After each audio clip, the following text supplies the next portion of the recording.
Counting is still underway in the states of West Bengal, Tamil Nadu, Kerala, Assam and Puducherry, but the picture is pretty much clear right now. Let me in fact begin with what's going on in West Bengal, because the state assembly elections there is something that is making history. Mamata Banerjee is set to make history in West Bengal. Her Trinamool Congress is headed for a landslide win, and of course West Bengal is looking forward to a new chief minister in Didi, so to speak. So you already have celebrations, bouquets and sweets are really being exchanged outside her residence. Mamata Banerjee, in fact, has stepped out herself for the first time today. The big question in West Bengal was whether the Trinamool Congress could really manage that halfway magic mark of 142 seats alone, or will it really need Congress as an ally to make it there. But so far, as you can see, Mamata has already managed about 216 seats by herself. The TMC alone has managed those seats out of the 294 assembly seats in West Bengal. In Tamil Nadu, the picture is similar.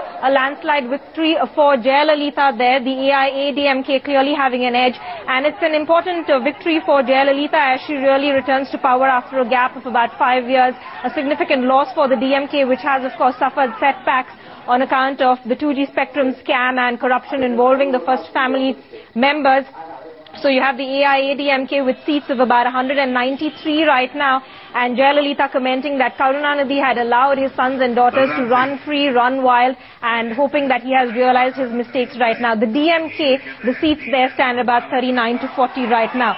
In Kerala, Assam and Puducherry, the leads indicate that the Congress is in for a victory. In fact, in Kerala, the left and the Congress are fighting a neck-to-neck battle at this point in time. The Congress-UDF alliance stands at 75 seats and the left at about 62 to 64. In Assam, you have Congress at 75 seats, the AGP with 8 and the BJP at 6. In Puducherry, the number of states assembly seats stand at 30 and the DMK Congress alliance has about 13 of those seats right now.